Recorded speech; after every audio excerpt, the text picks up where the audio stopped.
Ce n'est pas parce que tu as 50 ans que tu es mature émotionnellement et inversement, ce n'est pas parce que tu as 15 ans que tu es immature émotionnellement. Ta croissance physique n'est pas liée nécessairement à ta croissance émotionnelle. Tu peux avoir vécu pendant 20 ans et pendant 20 ans te comporter de façon immature et toxique. Et donc, tu vas te demander, mais ok, comment je peux savoir que je suis émotionnellement mature?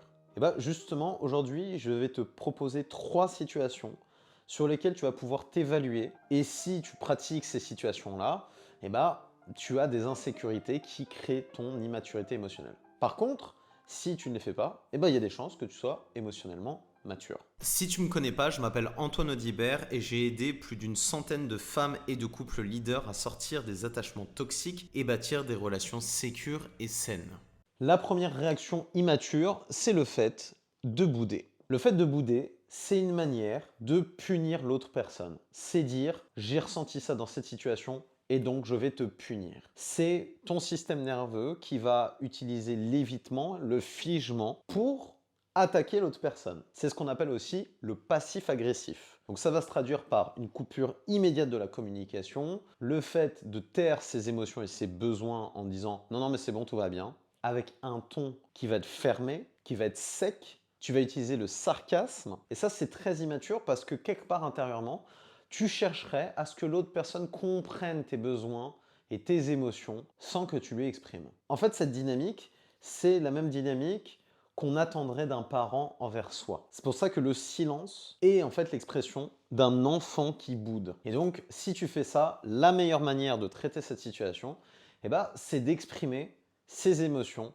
ses besoins et faire une demande qui soit concrète, même si c'est inconfortable. Le deuxième comportement qui est immature émotionnellement, c'est à l'inverse, exploser. Là, c'est l'autre penchant justement du fait de bouder. C'est l'agressif dans le passif agressif. C'est-à-dire que tu vas exprimer les choses de façon très agressive, avec un ton sec, tu vas froncer les sourcils, tu vas culpabiliser l'autre en disant tu. Et donc c'est une manière aussi d'éviter sa propre responsabilité par rapport à la relation. Ton agressivité est un aveu de ton comportement, c'est un aveu de ton insécurité. Et donc si tu t'en rends compte, ça veut dire que probablement déjà de 1, tu l'as déjà reproduit dans ton enfance, tu étais constamment dans de l'explosion pour punir, pour attaquer l'autre. C'est le mode bourreau. La troisième stratégie émotionnellement immature, ça va être, étonnamment pour beaucoup, faire plaisir. Quand on essaie de faire tout le temps plaisir aux autres, en réalité, on essaye de créer une dépendance. On essaye de contrôler l'autre. Et ça, c'est une manière d'éviter justement une situation qui pourrait être dangereuse. On utilise cette technique-là quand on considère que la personne en face pourrait être un danger pour nous. Et donc, c'est une forme de soumission. C'est complètement inauthentique parce qu'en réalité, l'authenticité, ce n'est pas de toujours faire plaisir aux autres. C'est déjà de partager ses émotions et ses besoins et de le faire avec l'envie sincère de partager un moment ensemble. Ce n'est pas quelque chose d'automatisé quelque part. Alors, comment savoir quand tu commences à l'inverse à être mature émotionnellement? Il y a 3 grandes caractéristiques, 3 comportements spécifiques qui vont t'y aider. La première caractéristique, ça va être de savoir expliquer. Quand tu sais expliquer les choses de façon rationnelle, ça veut dire que tu peux activer ton cortex préfrontal. Bref, tu sais être factuel vis-à-vis de la situation. Tu sais dire j'ai fait telle action, effectivement. J'ai fait tel comportement. Et du coup, de façon sous-jacente, l'explication va demander de compétences.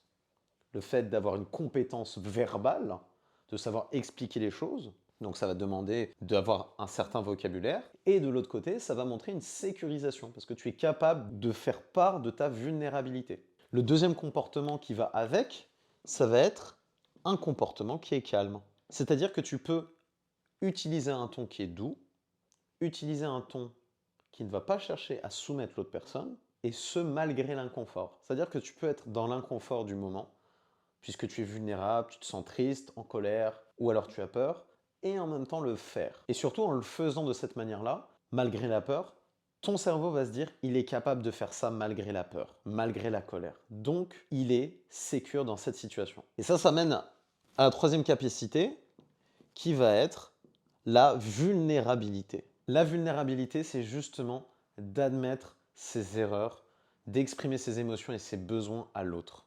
c'est montrer ses failles et de montrer ses imperfections.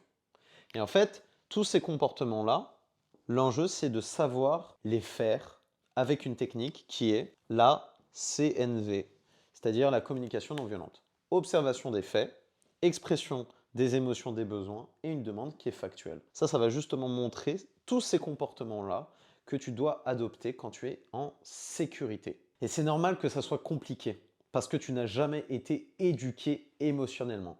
L'éducation émotionnelle, la sécurisation, la vulnérabilité, le calme, ce sont des compétences. Ce n'est pas quelque chose qui va être résolu par des discussions à rallonge, c'est en le pratiquant.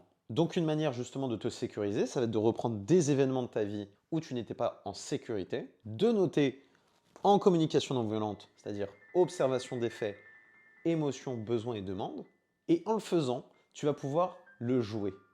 Tu vas redire la phrase et ton cerveau va comprendre qu'il est capable de se sécuriser. Et ensuite, en le pratiquant tous les jours, tu vas pouvoir à un moment donné le faire dans ta vie quotidienne. Et quand tu comprends ça, tu comprends que tu peux te sécuriser indépendamment de la situation.